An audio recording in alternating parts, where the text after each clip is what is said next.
Elementary आणि इंटरमिजिएटचे अतिशय latest important question papers मी माझ्या चॅनलवरती अपलोड केलेले आहेत। त्याचप्रमाणे एलिमेंटरी इंटरमिजिएटच्या सगळ्या ड्रॉइंगच्या भरपूर एक्झाम्पल्स असणाऱ्या व्हिडिओज देखील चॅनलवरती टाकल्या आहेत। पाहिल्या नसतील तर वेळ कमी असेल तरी फास्ट स्पीड करून तुम्हाला व्हिडिओचा खूप फायदा होणार आहे, त्यामुळे नक्की पहा, कारण त्यामध्ये भरपूर एक्झाम्पल्स दाखवले आहेत। त्याचप्रमाणे इझी ड्रॉइंग्सही दाखवले आहेत। लेटरिंगचे भरपूर एक्झाम्पल चॅनलवरती व्हिडिओच्या माध्यमातून तुम्हाला दाखवले आहेत। एलिमेंटरीच्या मुलांनी इंटरमिजिएटचे देखील लेटरिंगचे त्याचप्रमाणे प्लेन जॉमेट्रीचे व्हिडिओ देखील पाहिजे आहेत। या व्हिडिओमध्ये आपण एलिमेंटरी ग्रेड ड्रॉइंग एक्झामचा last 4th paper plane geometry and lettering म्हणजेच कर्तव्य भूमिती आणि अक्षरलेखन याला 100% ए ग्रेड तुम्ही कशी मिळवायची याविषयी पाहणार आहोत। वेळ नसेल तरी व्हिडिओ फास्ट स्पीडने शेवटपर्यंत स्किप न करता पहा, तुम्हाला यातून फायदाच होणार आहे। तुम्हाला ए ग्रेड 100% मिळणारच आहे। पेपरला जाताना ड्रॉइंगचं सगळं मटेरियल, त्याचप्रमाणे हॉल तिकीट, जॉमेट्रीचं सगळं मटेरियल, स्कूलचं आयडेंटिटी कार्ड, पाण्याच्या बॉटल, कॉटनची फडकी, पेन्सिल, शार्पनर, स्केल, इरेझर, घड्याळ म्हणजे वॉच, त्यानंतर मोठे पॅड, राऊंडर, प्रोजेक्टर, कंपासमधील सगळं सामान म्हणजे साहित्य, ब्रश असे सगळे साहित्य बरोबर घेऊन जायचे आहे। एक्झाम सेंटरला गेल्यानंतर तुम्हाला तुमच्या ॲन्सर शीट म्हणजे ड्रॉइंग पेपरच्या बॅक साईडला तुमची सगळी इन्फॉर्मेशन भरायची असते। टीचर सांगतील त्याप्रमाणे व्यवस्थित ती इन्फॉर्मेशन तुम्ही भरायची आहे। ॲन्सर शीट म्हणजे जो ड्रॉइंग पेपर आहे त्याच्या दोन्ही बाजू तुम्ही जॉमेट्रीसाठी वापरू शकता। प्लेन जॉमेट्री हा तुम्हाला सेक्शन ए मध्ये येईल। मी माहिती शेवटपर्यंत सांगते, व्यवस्थित ऐका। सेक्शन ए मध्ये तुम्हाला प्लेन जॉमेट्री असे येईल।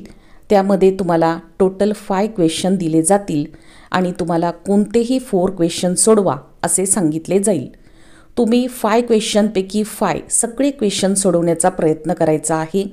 म्हणजे एखादा क्वेश्चन चुकला तरी जाताच म्हणजे काय होईल, क्वेश्चन तुम्ही सोडवला आहे ते सगळे क्वेश्चन जरी एखादा चुकला त्यातला आणि नेमका दुसराच बरोबर आला तर तुम्हाला त्याचे मार्क दिले जातात, कारण तुम्ही एक्स्ट्रा जो आहे तो क्वेश्चन सोडवला आहे।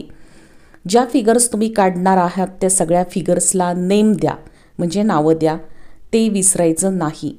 त्याचप्रमाणे तुम्ही किती मेजरमेंट घेऊन लाईन काढले आहेत ते मेजरमेंट सेंटीमीटरमध्ये लिहायला तुम्ही विसरायचं नाही। फायनल ड्रॉइंग किंवा फायनल डायग्रॅम काढण्या अगोदर तुम्ही हाताने किंवा पट्टीचा स्केलचा वापर न करता रफ डायग्रॅम तुम्ही हाताने पटकन काढायची आहे। ती डायग्रॅम तुम्ही इरेज अजिबात करायची नाही म्हणजे खोडायची नाही। त्यानंतरच फायनल डायग्रॅम जी आहे ती तुम्ही काढायला घ्या। त्यामुळे काय होणार आहे, तुमचा खूप वेळ वाचणार आहे। एक्झामला नेमके कशा प्रकारचे क्वेश्चन येऊ शकतात हे मी लेटेस्ट क्वेश्चन पेपर अपलोड केलेले आहेत, त्यामध्ये तुम्हाला दाखवलेलं आहे। पाहिले नसतील तर व्हिडिओ नक्की पहा, फास्ट स्पीड करून पहा। सेक्शन ए प्लेन जॉमेट्रीमध्ये तुम्हाला ए ग्रेड मिळण्यासाठी भरपूर चान्सेस असतात, कारण इथे तुम्ही कोणत्याही प्रकारचं ड्रॉइंग काढलेलं नसतं। त्यामुळे परीक्षकांना ते आवडावं असं अजिबात नाही। इथे एकदा एक्झाम्पल बरोबर आलं, तुमची डायग्रॅम बरोबर आली की तुमच्या परीक्षकांना किंवा टीचरला तुम्हाला पूर्ण मार्क द्यावे लागतात आणि प्लेन जॉमेट्रीमध्ये त्यामुळेच बऱ्याच जणांना ए ग्रेड 100% मिळते। पेपर व्यवस्थित स्वच्छ ठेवायचा आहे, क्लीन ठेवायचा आहे। डायग्रॅम काढताना पेनने काढू नका, पेन्सिलनेच काढा। ज्या लाईन तुम्ही आखल्या आहेत किंवा ओढल्या आहेत त्या लाईन तुम्ही इरेज करू नका, त्यामुळे पेपर घाण दिसतो, अस्वच्छ दिसतो। तुमचा ड्रॉइंग पेपर स्वच्छ ठेवायचा आहे। शेवटपर्यंत व्हिडिओ पहा, मी तुम्हाला भरपूर माहिती देणार आहे की जेणेकरून तुम्हाला ए ग्रेड मिळणार आहे। आता थोडंसं मी लेटरिंग विषयी सांगते। सेक्शन बी मध्ये तुम्हाला लेटरिंग म्हणजेच अक्षरलेखन येणार आहे। कोणताही एक आउटर शेप देतील आणि त्यामध्ये तुम्हाला एखादा शब्द मराठीतून किंवा इंग्लिशमधून लिहायचा आहे। फॉर एक्झाम्पल जर तुम्हाला जय हिंद असा शब्द दिला किंवा काहीतरी म्हणजे पतंग असा शब्द दिला, काईट असा शब्द दिला, तर दोन्ही लँग्वेजमधून तो तुम्हाला शब्द किंवा वर्ड दिला जातो. तो तुम्ही रोमनमध्ये लिहू शकता, म्हणजे जसं की इंग्लिशमध्ये ABCD कॅपिटल लेटर्समध्ये असते तसे शब्द काढून तुम्ही, तसे लेटर काढून तुम्ही तो वर्ड किंवा शब्द लिहू शकता. देवनागरी भाषेमध्ये म्हणजेच मराठी, हिंदी, संस्कृतमध्ये देखील तुम्ही लिहू शकता. पेपर जो आहे एक्झाम सेंटरवरती जो तुम्हाला क्वेश्चन पेपर मिळणार आहे तो तुम्हाला मराठी, हिंदी, इंग्लिश, उर्दू अशा सगळ्या भाषेतून तुम्हाला ज्या ठिकाणी तुम्ही ज्या भाषेतून मुलं येणार आहेत त्या भाषेतून तुम्हाला पेपर मिळणार आहे. तो पेपर जो आहे तो तुम्ही रीड करायचा आहे, शांतपणे रीड करायचा आहे, 2 वेळा रीड करायचा आहे आणि त्या लँग्वेजमधून, ज्या लँग्वेजमधून तुम्हाला सोपं वाटणार आहे त्या लँग्वेजमधून तुम्ही रीड करा. सगळ्यांना सेम क्वेश्चन पेपर येणार आहे. ही परीक्षा सगळ्यांची एकाच दिवशी असणार आहे, त्यामुळे सगळ्यांना सारखाच क्वेश्चन पेपर येणार आहे. लेटरिंग म्हणजेच अक्षर लेखनासाठी मी जे चॅनलवरती व्हिडिओज अपलोड केले आहेत ते नक्की पहा. त्यामध्ये भरपूर एक्झाम्पल्स मी दाखवले आहेत. इम्पॉर्टंट पेपर देखील चॅनलवरती अपलोड केले आहेत, ते देखील तुम्ही पहा. फास्ट स्पीड करून पहा. त्याचप्रमाणे लेटरिंग म्हणजेच अक्षर लेखनासाठी तुम्ही कोणत्याही प्रकारचे कलर्स यूज करू शकता.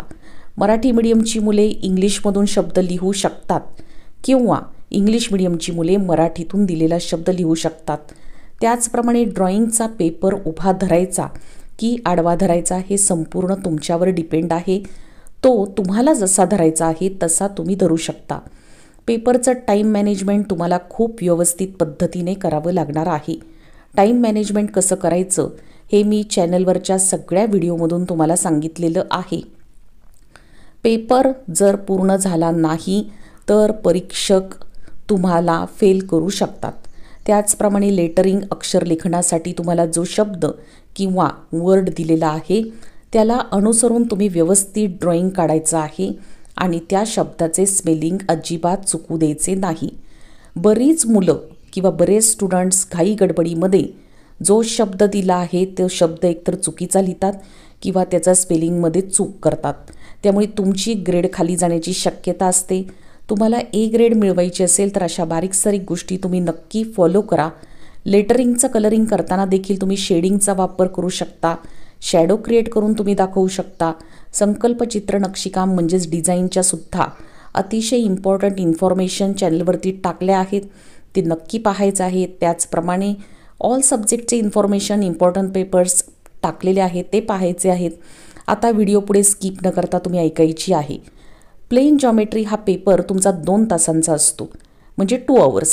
एलिमेंटरी डिझाईन पेपर म्हणजेच नक्षीकाम, संकल्पचित्रचा पेपर झाल्यानंतर लगेचच तुम्हाला टिफिनसाठी ब्रेक देतात आणि त्यानंतर लगेच प्लेन जॉमेट्री अँड लेटरिंग म्हणजेच कर्तव्य भूमिती आणि अक्षरलेखनचा हा पेपर तुमचा असतो.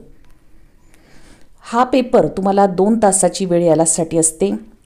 तुम्हाला रेषेचे समान भाग करणे, कोणाचे समान भाग करणे, लंब काढणे, या 3 गोष्टी काढता आल्या की जॉमेट्रीचा पेपर तुम्हाला खूप इझी जाणार आहे. आणि या सोप्या गोष्टी आहेत, या तुमच्या स्कूलमध्ये झालेल्या आहेत आणि 100% तुम्हाला A ग्रेड मिळणार आहे. आता इंग्लिश मीडियमच्या मुलांसाठी to divide line into number of equal parts, to bisect and angle and to draw a perpendicular, ह्या गोष्टी त्यांना जमल्या की म्हणजे परपेंडिक्युलर काढायचा आहे, बायसेक्ट करायला काढायचं आहे आणि number of any equal parts करायला जमलं पाहिजे. अशा प्रकारे जर जॉमेट्रीचा पेपर तुम्हाला करता आला तर तो अतिशय सोपा जाणार आहे. डायग्रॅम ह्या पेन्सिलनेच काढायच्या आहेत.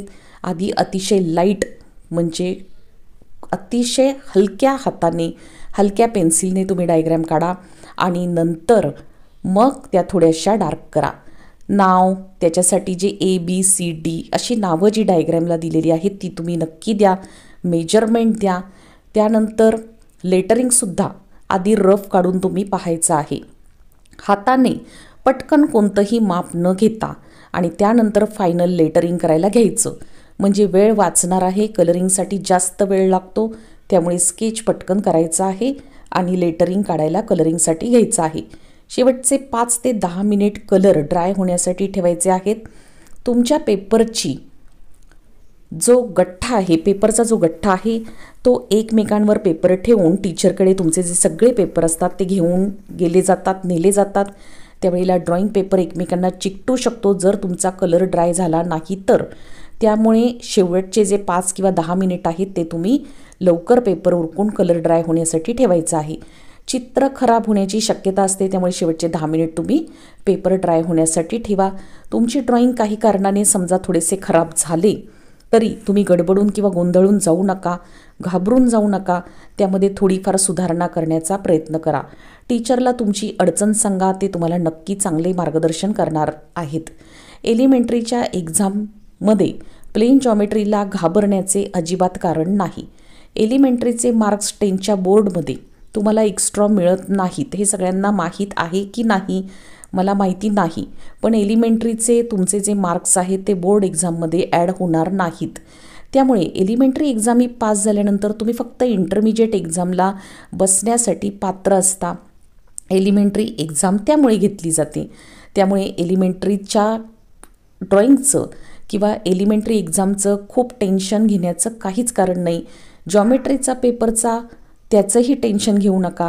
तुम्हाला 100% पेपर छानच जाणार आहे आणि A ग्रेड तुम्हाला नक्की मिळणार आहे. सर्वांना माझ्याकडून तुमच्या प्लेन जॉमेट्री अँड लेटरिंग म्हणजेच कर्तव्य भूमिती आणि अक्षरलेखन पेपरला मनापासून बेस्ट ऑफ लक. व्हिडिओ आवडली असेल तर लाईक करा, सबस्क्राईब करा, शेअर करा व्हिडिओ आणि त्याचप्रमाणे हाईपचं बटन असतं ते हाईपचं बटन नक्की दाबा. त्यामुळे मला तुमच्याकडून अजून एक लाईक मिळणार आहे. धन्यवाद.